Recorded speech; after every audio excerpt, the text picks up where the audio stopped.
Biggest winners and losers. It wasn't like a huge deadline. And the biggest shock to me, no Davante Adams getting traded, Right. which was crazy.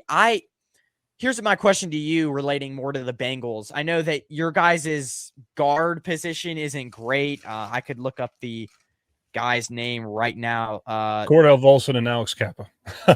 Yeah. Well, Yeah. I mean, what do you think of because I think Ted Karras, Ted Karras, yeah, he's a center. Karras, he wasn't great either. So, is it a little bit shocking that you guys didn't go and get an offensive lineman at the deadline, although they're kind of hard to find midway through the season?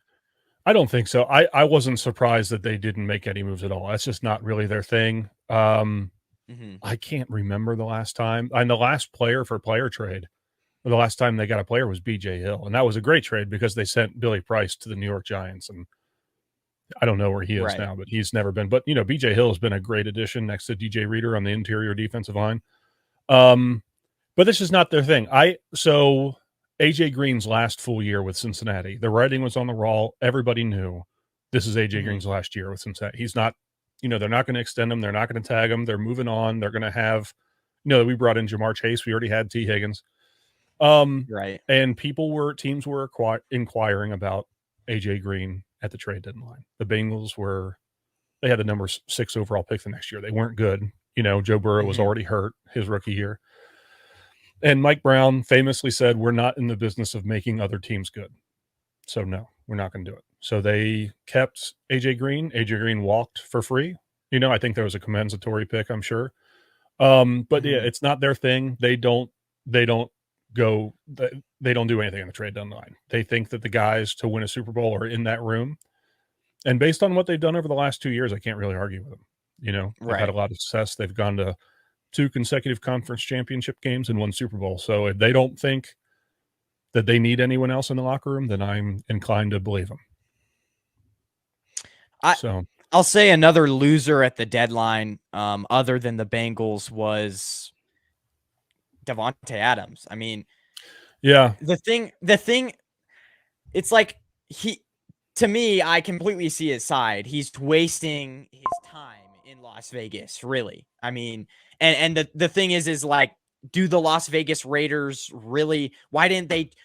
This is how I think like that organization is so like effed up. I'm going to say it because it's just like, do they really think they can actually contend? Why weren't they big? Because the Washington Commanders, say what you will, I mean, they basically sold half of their defensive line or all their good players on their 2 of their good players on their defensive line, but at least they were getting picks. I mean, what are you doing if you're the Raiders? What are you doing? Because you know that you're not going to contend for a Super Bowl. Your team doesn't have the quarterback. It doesn't even have the coach. So it's like, what are you doing? Because you could have gotten, I guess you could still trade Davante Adams after this next year, but you could have gotten, I mean, what, a first at the easily.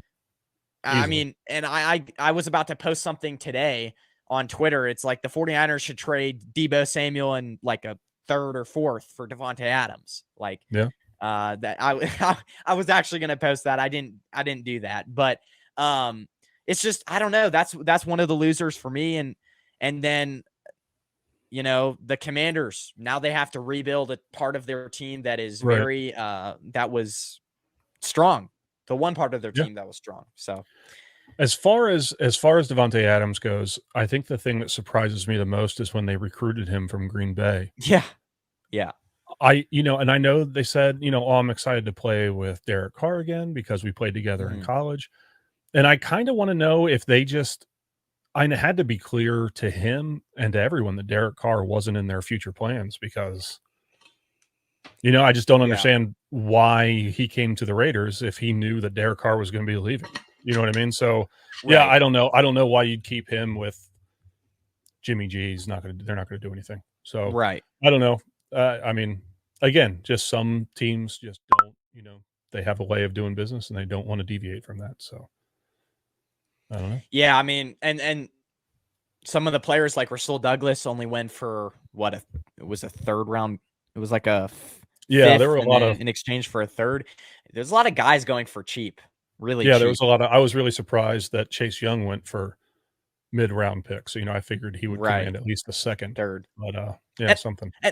I know we don't have a topic about this and we'll move on, but I do want to say I didn't really like that trade from the 49ers. I don't think it was a super big position of need. I know that the other side of the defensive line isn't great, but I mean, we could have gotten, I mean, I don't know if the Bears were ever willing to actually trade Roschon Johnson. I don't know how much or how whatever Jalen Johnson, I think is the cornerback from them. I don't know how much they were willing to trade him for and what the cutoff point the 49ers were willing to give the Bears until they said, no, it's not worth it anymore. And so maybe the Bears were asking for too much for a great corner, but it's like the 49ers didn't address a position of need.